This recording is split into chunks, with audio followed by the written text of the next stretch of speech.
All glory be to God. ஆண்டவராகிய இயேசு கிறிஸ்து இனிய நாமத்தில் உங்கள் யாவருக்கும் என் நெஞ்சார்ந்த அன்பின் நல்வாழ்த்துக்கள். இன்றைய தேவ செய்தியினுடைய தலைப்பு அரணை காத்துக்கொள். அதற்கு ஆதாரமாக எடுத்துக்கொண்ட திருமறை பகுதி நாகூம் 2ஆம் அதிகாரம் 1வது வசனம். 1081வது பக்கத்தில் இருக்கிறது. நாகூம் 2ஆம் அதிகாரம் 1 வசனம். சிதறடிக்கிறவன் உன் முகத்துக்கு முன்பாக வருகிறான், அரணை காத்துக்கொள். சிதறடிக்கிறவன், டெஸ்ட்ராயர், அட்டாக்கர், டைரக்டா டேஷ் பண்றான். அவனை எதிர்த்து நிற்கணும், அவனோடு போராடணும், அவனை நாம் ஜெயிக்கணும். நாம் என்ன செய்யணும்? வேதம் நமக்கு, பைபிள் நமக்கு ரெக்கமெண்ட் பண்ணது. சிதறடிக்கிறவன் பிசாசு, அவன் டைரக்டா டேஷ் பண்றான். அவனை ஜெயிக்க, அவனை எதிர்க்க, அவனை தோற்கடிக்க, அவனை விரட்ட நாம் என்ன செய்ய வேண்டும்? வேதம் சொல்லுகிறது, அரணை காத்துக்கொள்ள வேண்டும். அரண் என்பது கோட்டை, அரண் என்பது மதில். அன்பானவர்களே, நீங்களும் நானும் ஒரு வீட்டை கட்டும் போது காம்பவுண்ட் வால் போடுறோம். Yes or no? நீங்களும் நானும் ஒரு தோட்டத்தை அமைக்கும் போது அந்த தோட்டத்தை சுற்றிலும் வேலி அமைக்கிறோம். வேதத்தில் எரிகோ பட்டணத்தை குறித்து நீங்க வாசித்தீர்களா? எரிகோ பட்டணத்திற்குள் எதிரிகள் உள்ளே நுழையாதபடி, வராதபடிக்கு அந்த எரிகோ பட்டணம் மதில் சூழ்ந்த, மதில் சுவர்களால் சூழப்பட்ட பட்டணம் என்று இருக்கிறது. இதே போல ரட்சிக்கப்பட்ட தேவ பிள்ளைகள் அனைவரும் ஒரு அரணான பட்டணமாகும். எசையா 26ஆம் அதிகாரம் 1 வசனம் வாசித்து பாருங்கள். யூதாவுக்கு ரட்சிப்பையே மதிலாக, அரணாக இருக்கிறது. அப்போ ஒரு தனிப்பட்ட மனிதன், ரட்சிக்கப்பட்ட மனிதன் ஒரு அரணான பட்டணம். எபேசியர் 2ஆம் அதிகாரம் 19வது வசனம். நீங்கள் இனி அந்நியரும் பரதேசிகளுமாய் இராமல் பரிசுத்தவான்களோட, மைண்ட்ல கவனிங்க, ஒரே நகரத்தார். எனவே சபை என்பது, சபையின் அனுபவம் அரணான பட்டணமாகும். வெளிப்படுத்தின விசேஷம் 21ஆம் அதிகாரம் 12வது வசனம். இனி வரப்போகிற நித்தியம் ஒரு அரணான பட்டணமாகும். ரட்சிக்கப்பட்ட மனிதன் ஒரு அரணான பட்டணம், ஒரு சபை அனுபவம் அரணான பட்டணம், வருகிற நித்தியம் கூட ஒரு அரணான பட்டணமாகும். அரணை காத்துக்கொள் அப்படின்னு சொன்னா முதலில் அரணை கட்டணும். யார், எவரால் அரணை கட்ட முடியும்? நம்பர் 1. 2, அரணை எந்த இடத்திலே, எங்கு கட்டணும்? அதன் பிறகுதான் அரணை காக்க முடியும். யாரால் அரணை கட்டக்கூடும் முடியும்? 2 நாளாகமம் 11ஆம் அதிகாரம் 5வது வசனம். எருசலேமில் வாசமாய் இருந்து யூதாவிலே அரணான பட்டணங்களை அந்த ரெகெபெயாம் கட்டினான். யாரால் அரணான பட்டணத்தை கட்ட முடியும்? எருசலேமில் வாசமாய் இருக்கிறவர்களால் மட்டும்தான் அரணான பட்டணத்தை கட்ட முடியும். எருசலேம் என்பது சமாதானத்தை அஸ்திபாரமாக கொண்ட ஒரு நகரம். அப்போஸ்தலர் முதல் அதிகாரம் 5வது வசனத்தை நீங்கள் வாசித்து பாருங்கள். நீங்கள் எருசலேமை விட்டு போகாமல் காத்திருங்கள். நீங்கள் நானும் சொல்லுவோம், நான் எருசலேமை விட்டு போக மாட்டேன், எருசலேமிலே இருப்பேன். எருசலேம் சபையை குறிக்கிறது. சபை விட்டு நாம போக கூடாது. அவர்கள் தான் அரணான பட்டணத்தை கட்ட முடியும். எருசலேம் சமாதானத்தை குறிக்கிறது. எப்பொழுதும் எல்லாரிடத்திலும் நாம் சமாதானமாக இருக்கணும். அப்போதான் அந்த அரணான பட்டணத்தை கட்ட முடியும். எரேமியா 3ஆம் அதிகாரம் 17வது வசனம், எருசலேமில் கர்த்தருடைய சிங்காசனம் இருக்கிறது. எருசலேமை விட்டு போக கூடாது. எருசலேமிலே வாசம் பண்ணணும். சபையில் நீங்கள் இருந்தால், போகாமல் இருந்தால், நிலைத்திருந்தால் உங்கள் வாழ்க்கையிலே சமாதானம் இருக்கும். அங்கே கர்த்தருடைய சிங்காசனம் இருக்கிறது.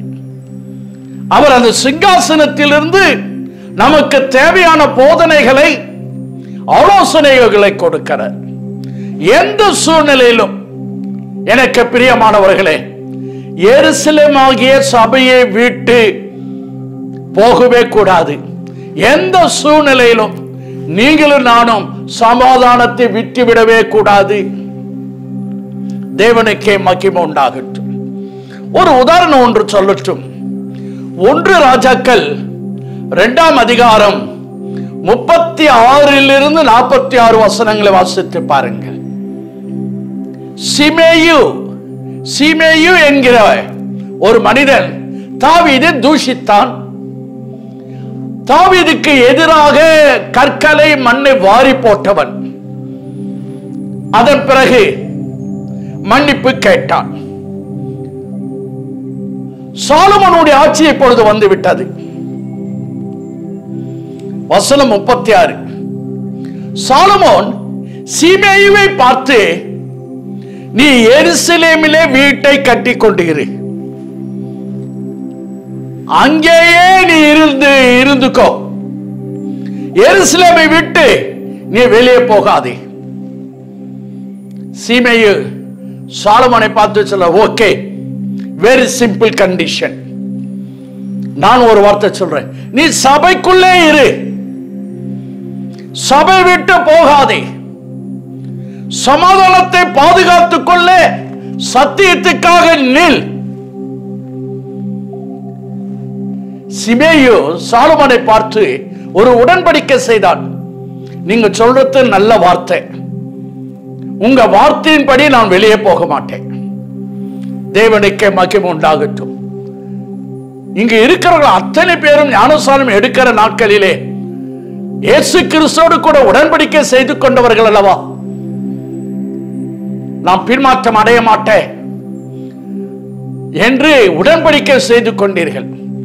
சாலமோன் சீமேயை பார்த்து, நீ எருசலேமை விட்டு வெளியே போகாமல் இருந்தால் நீ உயிரோடு இருப்பாய், இல்லை என்றால் நீ செத்தாய். சீமேயு இதை கேட்டதும், நல்லது, நல்ல வார்த்தை, உங்க வார்த்தையின்படி நீ கீழ்ப்படுகிற, அதன்படியே ஆக கடவுது என்று சொன்னார். என்ன நடந்தது தெரியுமா? 3 வருடத்துக்கு பின்பு சீமேயினுடைய வேலைக்காரன் ஊரை விட்டு ஓடி போய் விட்டான். சாலமோன் தந்த கட்டளையை சீமேயி மறந்து எருசலேமை விட்டு வெளியே போனான். என்ன நடந்தது? அவனை கொன்றார்கள்.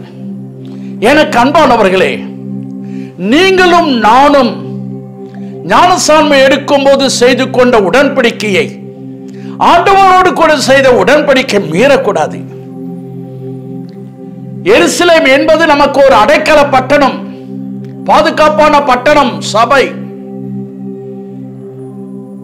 இதை விட்டு வெளியே வந்தால் கொல்லப்பட்டான் சீமேயு. அரணான பட்டணமாக நீங்கள் மாற வேண்டுமா? எருசலேமிலே வாசமாக இருக்க வேண்டும். கரங்களை உயர்த்தி எருசலேம் என்கிற சபையை விட்டு, எருசலேம் என்கிற சமாதானத்தை விட்டு, கர்த்தருடைய சிங்காசனம் இருக்கிற இடத்தை விட்டு நான் வெளியே போக மாட்டேன். எந்த சூழ்நிலையிலும் எருசலேமிலே சத்தியத்திற்காக நான் நிலைத்திருப்பேன். நான் சபைக்குள்ளே நான் நாட்டப்பட்ட கிறிஸ்தவனாக இருப்பேன். ஒப்பு கொடுங்க. தேவனுக்கே மகிமை உண்டாகட்டும். இப்போ எருசலேமிலே வாசமாய் இருக்கிறவர்கள் அரணை கட்டுவார்கள். எந்த இடத்திலே கட்டணும்? அரணை. அரணான பட்டணம் எங்கே கட்டப்பட்டது? 2 நாளாகமம் 11ஆம் அதிகாரம் 10வது வசனம். யூதாவிலே அரணான பட்டணம் கட்டப்பட்டது. நம்பர் 1. இரண்டாவது, பென்யமீனிலே அரணான பட்டணம் கட்டப்பட்டது. இந்த யூதா பென்யமீன் பட்டணங்களுடைய ஆவிக்குரிய சத்தியம் நிறைய இருக்கு. நாம் ஒவ்வொருவரும் அரணான பட்டணமாக மாற வேண்டுமானால் யூதா பென்யமீனுடைய அனுபவங்கள் நமக்கு தேவை. யூதா பென்யமீனுடைய கேரக்டர் நமக்குள்ளே இருக்கணும். தேவனுக்கே மகிமை உண்டாகட்டும். யூதா, யூதா என்றால் என்ன? துதி. நீங்களும் நானும் அரணான பட்டணமாக மாற வேண்டுமானால் நீங்கள் நானும் எந்த சூழ்நிலையிலும் தேவனை துதிக்கணும், தேவனை உயர்த்தணும், அவரை மகிமைப்படுத்தணும், அவரை புகழ்ந்து பாடணும். பிரியமானவர்களே, நாம் மனிதனுடைய வாழ்க்கையிலே மனிதன் நினைப்பது போல எப்பொழுதும் எந்த காரியமும் நடக்காது. Good things will come in our life and as well as worst things. நம்முடைய வாழ்க்கையிலே நல்ல காரியங்களும் நல்ல நிகழ்வுகளும் வரும். அதே நேரத்தில் நாம் வெறுக்கக்கூடிய worst things அதுவும் வரும். வாழ்வில் எது நடந்தாலும் நாம் முறுமுறுக்க கூடாது. நம் வாழ்க்கையில எது சம்பவித்தாலும் நாம் தேவனை துதிக்கணும். தயவு செய்து பரிசுத்த யோவான் எழுதிய நற்செய்தியின் புத்தகம் 21ஆம் அதிகாரம் 18வது வசனத்தை பாருங்க. நீ இளைஞனாக இருக்கும் போது எல்லா இடத்தையும் போனேன், முதிர் வயதாக வந்துட்ட பிறகு நீ கைகள் மட்டும் உயர்த்திடும். வேற ஒரு மனிதன் உன்னுடைய மனதில் அறைய கட்டுவான்.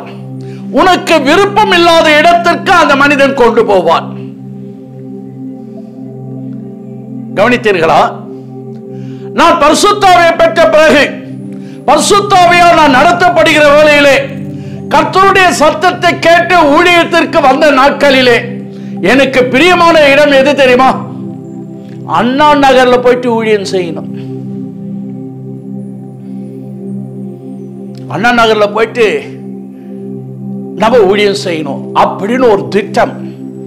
ஆனால் ஆண்டவர் என்ன 1981ஆம் ஆண்டு நான் விரும்பாத ஒரு இடத்திலே கன்னியாபுரத்திலே எனக்கு ஊழியம் செய்ய அங்க கொண்டு வந்து என்னை விட்டார். என்னுடைய விருப்பம் அண்ணா நகரில் ஊழியம் செய்யணும். ஆண்டவருடைய விருப்பம் திட்டம் சென்னை 12 கன்னியாபுரம், அங்கதான் போயிட்டு ஊழியம் செய்யணும். என்னுடைய திட்டத்தை சித்தத்தை விட்டுட்டேன், கர்த்தருடைய திட்டத்தை பற்றி கொண்டேன். தோத்திரம் பண்ண, துதித்த, தேவனை மகிமைப்படுத்தினேன். என்ன நடந்தது? 1981ஆம் ஆண்டில் இருந்து இந்நாள் மட்டும் கன்னிகாபுரத்திலே ஊழியம் செய்து கொண்டிருக்க கர்த்தர் எனக்கு பலனை கொடுக்கிறார், உதவி செய்கிறார், தேவைகளை சந்திக்கிறார், ஆத்துமக்களை கூட்டி கொடுக்கிறார். அப்போ நான் விரும்பாத ஒரு இடத்தில் இருக்கும்போது சந்தர்ப்பத்தில் கூட நாம் தேவனை துதிக்கணும். ஆனால் நம்முடைய நோக்கம், நம்முடைய விருப்பம், நம்முடைய ஆசை நிறைவேறாத போது அநேகர் முறுக்கிறார்கள். பிரியமானவர்களே, நீங்க கம்ப்ளைண்ட் பண்ணக்கூடிய, மர்மர் பண்ணக்கூடிய ஒரு கிறிஸ்துவனாக விசுவாசியாக இருந்தால் உங்களால் அரணான பட்டணத்தை கட்ட முடியாது. எங்க அரணான பட்டணம் கட்ட முடியும்? யூதா. சங்கீதம் 34 முதல் வசனம் வாசித்து பாருங்க. கர்த்தரை நான் நல்ல காலத்திலும் சரி கெட்ட காலத்திலும் சரி எந்த காலத்திலும் தோத்தரிப்பேன். மனதிலே பதிவு, எந்த காலத்திலும். அவருடைய துதி, அவருடைய புகழுதல், அவரை உயர்த்துவது, அவரை மகிமைப்படுத்துவது, அவரை போற்றுவது எப்போதும் என் வாயில் இருக்கும். பிரியமானவர்களே, 1 நாளாகமம் 25ஆம் அதிகாரம் 5வது வசனம். பக்தனாகிய தாவீது 4000 பேரை ஏற்படுத்தினான். எதற்கு ஏற்படுத்தினான்? சண்டை போடுவா, தனக்கு பாதுகாப்பாக வைத்துக் கொள்வதற்காக அல்ல அல்ல அல்ல அல்ல அல்ல. 24 hours அந்த 4000 பேர் துதித்துக் கொண்டிருக்க வேண்டும். நான் ஒன்று சொல்றேன், 4000 பேரை வச்சு 24 மணி நேரமும் அங்கு துதியின் சத்தம் இருக்கிறது. துதிப்பவர்கள் தேவனுடைய பாதுகாப்பில் இருப்பார்கள். தேவனுக்கே மகிமை உண்டாகட்டும். அந்த யூதாவுக்கு இன்னொரு கருத்தும் இருக்கிறது. ஓசியா 11ஆம் அதிகாரம் 12வது வசனம். தயவு செய்து வாசித்து பாருங்கள். ஓசியா 11ஆம் அதிகாரம் 12வது வசனம். எப்ராயிமர் பொய்களினாலும் இஸ்ரவேல் வம்சத்தார் வஞ்சகத்தினாலும் தேவனாகிய என்னை சூழ்ந்து கொண்டிருக்கிறார்கள். தேவனை சூழ்ந்து கொண்டு ஒரு கூட்டம் எப்ராயிம் இருக்குது, இஸ்ரவேல் வம்சத்தார் இருக்கிறாங்க. ஆனா அவங்களுடைய கேரக்டர் மென்டாலிட்டி எப்படி இருக்குன்னா, எப்ராயிம் பொய் சொல்றவன், பொய் பேசுறவங்களா தேவனை சூழ்ந்து இருக்கிறார்கள். வஞ்சகத்துல இருக்கிறவங்க எல்லாரும் தேவனை சூழ்ந்து இருக்கிறார்கள். ஆனால் இந்த யூதாவோ எனில் இன்னும் தேவனோடு அரசாண்டு கொண்டிருக்கிறான், பரிசுத்தவான்களோடு கூட உண்மையாக இருக்கிறான். தேவனுக்கே மகிமை உண்டாகும். யூதா பொய் கிடையாது, வஞ்சகம் கிடையாது, உண்மை. உங்க வாழ்க்கை பாருங்க, பொய்யா வஞ்சகமா? தூக்கேறிங்க. பொய் வஞ்சகம் இருந்தால் நீ அரணான பட்டணமாக மாற முடியாது. உண்மையாக இருக்கிறோம், பரிசுத்தவான்களோடு உண்மையாக இருக்கிறான். யூதா தேவனோடு இணைந்து இருக்கிறான். பொய்யை பேசிக்கொண்டே ஆலயத்துக்கு வருபவர்களும் உண்டு. ஆண்டவரை சூழ்ந்து கொண்டு வஞ்சகத்தோடு வாழ்பவர்களும் உண்டு. வஞ்சகத்தோடு ஆண்டவரோடு சூழ்ந்து இருக்கிறார்களா? ஆனால் யூதா தேவனோடு இணைந்து அரசாளுகிறான், பரிசுத்தவான்களோடு உண்மையாக இருக்கிறான். இப்படிப்பட்ட சுபாவம் உள்ளவர்கள் தான் அரணான பட்டணம் கட்ட முடியும். City of defence. பொய்யும் வஞ்சனையும் இருந்தால் மதில் சூழ்ந்த பட்டணமாக ஜீவிக்க முடியாது. தேவனுக்கே மகிமை உண்டாகட்டும். அரணான பட்டணம் எந்த இடத்திலே கட்டப்பட்டது? பென்யமீனிலே கட்டப்பட்டது. பென்யமீன் ஆவிக்குரிய கருத்து என்ன? ஆதியாகமம் 42ஆம் அதிகாரம் 20வது வசனம். இந்த பென்யமீன் எல்லாருக்கும் இளையவன். அந்த குடும்பத்திலே இந்த பென்யமீன் தான் ரொம்ப இளையவன். தேவனுக்கே மகிமை உண்டாகட்டும். இளைய சகோதரன் என்றால் ஆவிக்குரிய கருத்து என்ன? தேவ பிள்ளை தன்னை முற்றிலுமாக தாழ்த்துவதை குறிக்கிறது. இளையவன் தாழ்மை உள்ள ஜீவியம். பெருமை உள்ள மனிதன் இடத்திலே மதிலை சுவரை கட்ட முடியாது.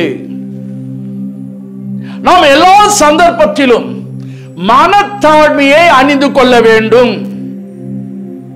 சபையார் மனமேற்றுமையோடு ஜீவிக்க கூடாது. மனமேற்றுமை இருக்கா, பெருமை இருக்கா, ஈகோ இருக்கா? பெருமை என்பது ஒரு தீய சுபாவம் பிரியமானவர்களே, ஈவில் நேச்சர். அது இந்த சிந்தையிலே தங்கி இருக்கிறது. அந்த டைம் வரும்போது சிந்தையிலே தங்கி இருக்கிற இந்த ஈவில் நேச்சர் வார்த்தையினாலே, கிரியைகளிலே அது வெளிப்படும். தேவனுக்கே மகிமை உண்டாகட்டும். எனக்கு அன்பானவர்களே, உங்களை தாழ்த்தினால் உங்க வாழ்க்கையிலே ஆசீர்வாதம் உண்டு. நீங்க தாழ்மையோடு வாழ்ந்தால் நீங்கள் வசிக்கிற பகுதியிலே தேசத்திற்கு ஆசீர்வாதம் உண்டு. 2 நாளாகமும் 7ஆம் அதிகாரம் 14வது வசனம். உங்களை தாழ்த்தி ஜெபித்தால் தேசத்திற்கு சேமம் உண்டாதான், சுகம் உண்டாகிறது. தேவன் உங்களை உயர்த்தணுமா? தாழ்மையோடு பழகுங்கள். 1 சாமுவேல் 9ஆம் அதிகாரம் 21வது வசனம். சாமுவேல் முதலாவதாக சவுலை சந்திக்கிறார். அப்பொழுது சவுல் தன்னை மிகவும் தாழ்த்துகிறார். ஆரம்ப காலகட்டத்தில் தன்னுடைய குடும்பத்தில் தாழ்மையை குறித்து பேசுகிறான். தன்னுடைய கோத்திரம் எப்படி என்று தன்னை தாழ்த்தினான். அதன் பிறகுதான் அவனுக்கு பெருமை வந்தது. ஆரம்ப காலகட்டத்தில் தாழ்மையாக வாழ்ந்தான் சவுல். ஆனால் ஆண்டவராகிய இயேசு கிறிஸ்து ஜீவித்தை பாருங்கள். பிலிப்பியர் 2ஆம் அதிகாரம் 8வது வசனம்.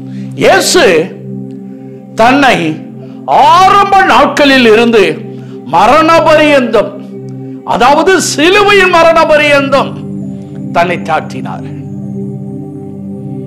சிலுவையின் மரண பரியந்தம் தன்னை தாழ்த்தினார். என்ன நடந்தது? மகிமையிலே உயர்த்தப்பட்டார். மகிமையிலே உயர்த்தப்பட்டார். தேவனுக்கே மகிமை உண்டு. அது மட்டுமா, எல்லா நாமத்துக்கும் மேலாக அவர் நாமம் உயர்த்தப்பட்டார். ஆகவேதான் அப்போஸ்தலனாகிய யாக்கோபு தன் நிருபத்தில் 4ஆம் அதிகாரம் 10வது வசனத்தை சொல்லுவார், கர்த்தருக்கு முன்பாக தாழ்மைப்படுங்கள், அப்போது அவர் உங்களை உயர்த்துவார். பென்யமீன் இளையவன் தாழ்மை உள்ள ஒரு ஜீவன். பெருமை வேண்டாங்க. பெருமை உள்ளவர்களுக்கு கர்த்தர் எதிர்த்து நிற்கிறார். கர்த்தரை எதிர்த்து யாராகிலும் ஜெயிக்க முடியுமா? யோசித்து பாருங்க. அப்போ தாழ்மை உள்ள ஜீவித்தை அணிந்து கொள்ளுங்கள். பென்யமீனுக்கு இன்னொரு கருத்து இருக்கிறது, ஆவிக்குரிய கருத்து. உபாகமம் 33ஆம் அதிகாரம் 12வது வசனம். கர்த்தருக்கு பிரியமானவன். நீங்க கர்த்தருக்கு நாள் முழுவதும் பிரியமாக வாழணும், அப்பொழுது மதில் கட்டப்படும். வாழ்நாள் முழுவதும் கர்த்தருக்கு பிரியமாக இருக்கணும். தேவ சித்தம் செய்பவர்களே ஆண்டவருக்கு பிரியமானவர்கள். ஆண்டவர் அவன் எல்லைக்குள்ளே வாசமாக இருப்பார். எனக்கு அன்பானவர்களே, உங்க பாதை தேவனுக்கு பிரியமா? அல்லது தவறான பாதையிலே போனா அழிவு நிச்சயம். கர்த்தருக்கு பிரியமாக வாழ்வேன். அவர் விரும்புவதை நான் விரும்புவேன், அவர் வெறுப்பதை நான் வெறுப்பேன். கர்த்தருக்கு பிரியம். 112ஆம் சங்கீதம் 1 வசனம். கர்த்தருக்கு பயந்து அவருடைய கட்டளைகளில் மிகவும் பிரியமாய் வாழ்கிற மனிதன் பாக்கியவான். அவருக்கு பிரியமாக, அவருடைய கட்டளைகளில் மிகவும் பிரியமாக இருக்க வேண்டும். எல்லாரும் சொல்லுங்களா, கர்த்தாவே உமக்கு பிரியம் இல்லாததை நான் எடுத்து போடுகிறேன். 143ஆம் சங்கீதம் 10வது வசனம். உமக்கு பிரியமானது செய்ய எனக்கு டெய்லி போதித்தருளும். நீங்க போதிங்க, உமக்கு பிரியமானது என்னன்னு சொல்லுங்க, அதை மட்டும் நான் செய்கிறேன். உமக்கு பிரியம் இல்லாததை நீ வெறுப்பதை நான் வெறுக்கிறேன். உமக்கு பிரியம் இல்லாததை என் வாழ்க்கையிலிருந்து எடுத்து போடுறேன். தேவனுக்கு எது பிரியம்? எபிரேயர் 11ஆம் அதிகாரம் 6வது வசனம், விசுவாசத்தோடு வாழ்வது அவருக்கு பிரியம். என்ன எப்பொழுதும் விசுவாசம் நமக்குள்ள இருக்கணும். விசுவாச அறிக்கையிலே நாம் வாழணும்.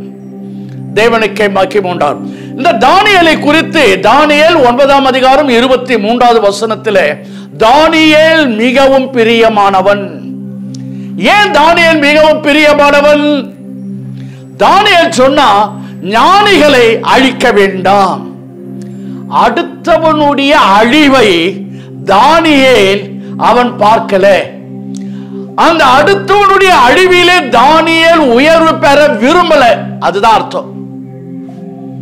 அவங்களை யாரும் அழிக்காதீங்க. ஆக தானியேல் பிரியம். இரண்டாவது, தன்னுடைய தோழர்களை உயர்த்த வேண்டும் என்று சொல்லி ராஜாவின் இடத்துல ரெக்கமெண்ட் பண்ணி அவனை உயர்த்த விசாலமான ஒரு இருதயம். தானியேல் ஒரு ஜப வீரன்.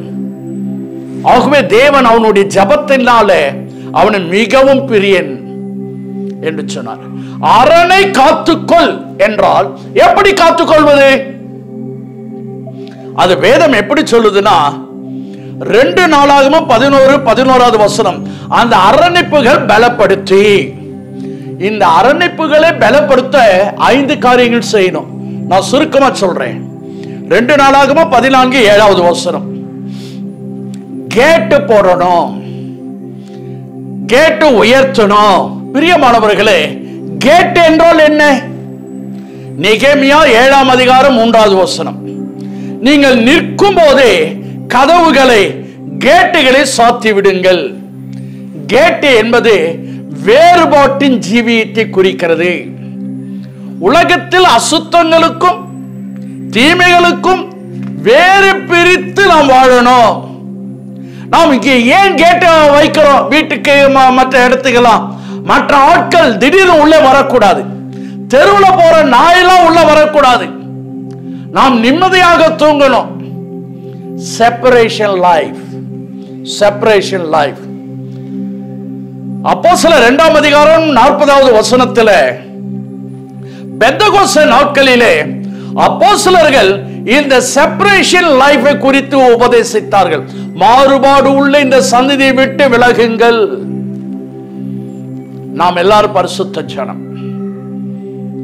14ஆம் அதிகாரம் 7வது வசனம், அங்க கேட்டு மட்டுமல்ல, அதுக்கு தாழ்பால் போட்டு பூட்டு போடுங்க. தாழ்பால் பூட்டு என்பது என்ன? ஆவிக்குரிய கருத்து.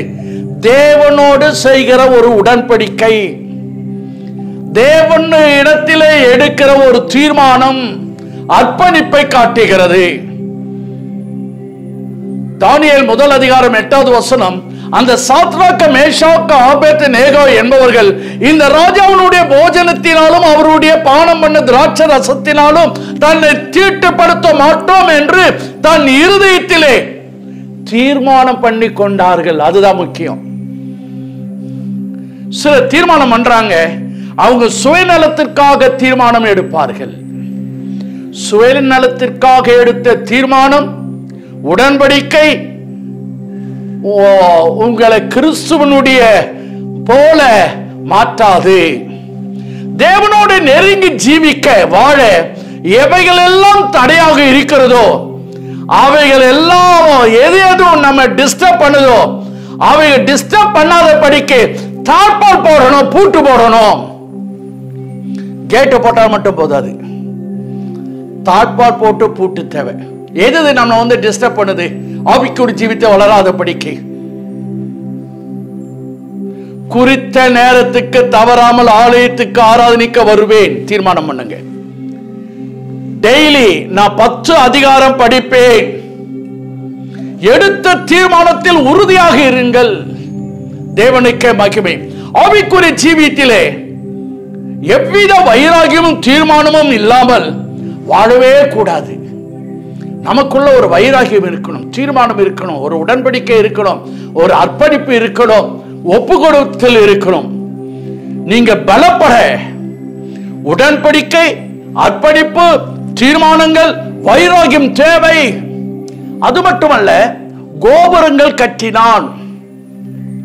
சத்துருக்கள் வராங்களா என்பதை பார்க்கவே கட்டப்பட்டது வாட்ச் டவர். தனிப்பட்ட ஜீவியத்தை முதல்ல நம்ம கூர்ந்து கவனிக்கணும், மானிட்டர் பண்ணணும். தனிப்பட்ட வாழ்க்கையில நீதிமொழிகள் 31:27 வசனம், தன் வீட்டு காரியம் எப்படி நடக்கிறதோ என்று கண்ணோக்கமாக இருக்கிறாள். என் மக ஜீவியம் எப்படி இருக்கிறது? கண்ணோக்கமாக இருங்கள், கூர்ந்து கவனியுங்கள். மானிட்டர் வெரி வெரி கேர்ஃபுல்லி தேவை. ஏழையை போல இருக்கக்கூடாது. ஜீவியத்தை மானிட்டர் பண்ணுங்க. இல்லை என்றால் போதகரின் சொல்லை, பெற்றோரின் சொல்லை கேளாமல் போனேனே என்று அழக்கூடிய சூழ்நிலை ஏற்படும். மானிட்டர் பண்ணுங்க. பக்தனாக தாவீது ஒரு முறை அப்சலோம் சுகமாக இருக்கிறானா என்று கேட்டான். இந்த கேள்வியை உங்க பிள்ளைகளை பார்த்து கேட்டால் பல பல ஆன்சர்ஸ் வரும். நீங்கள் கேட்டு அதிர்ச்சி அடைவீர்கள். மானிட்டர் பண்ணுங்க உங்க பிள்ளைய, உங்க குடும்பத்தை, உன் ஜீவித்தை மானிட்டர் பண்ணுங்க. அது மட்டுமல்ல, காவல்காரர்களை நிறுத்த வேண்டும். நெகேமியா 7:3 வசனம், அவரவர் தங்கள் வீட்டுக்கு எதிராக காவலாளர்களை நிறுத்தினார்கள். 2 நாளாகமம் 9:17 ஜாமக்காரர்களை நிறுத்தணும். இந்த காவல்காரர்கள் ஜாமக்காரர்கள் இருந்து ஜப ஜீவியத்தை காட்டுகிறது. நாம் ஒவ்வொருவருக்கு ஜப ஜீவியம் தேவை. ஒழுங்கான ஒரு ஜப ஜீவியம் இருக்கணும். இல்லை என்றால் உங்க ஜீவியத்திலே நீங்கள் எதிர்பாராத சம்பவம் நடக்கும். அரணான பட்டணமாக மாற முடியாது. அரணை எப்படி காப்பது? முதல்ல அரணை கட்டணும், 2வது கேட்டு போடணும், தாழ்பால் போடணும், பூட்டு போடணும், கோபுரங்களை கட்டணும், காவல்காரர்கள்.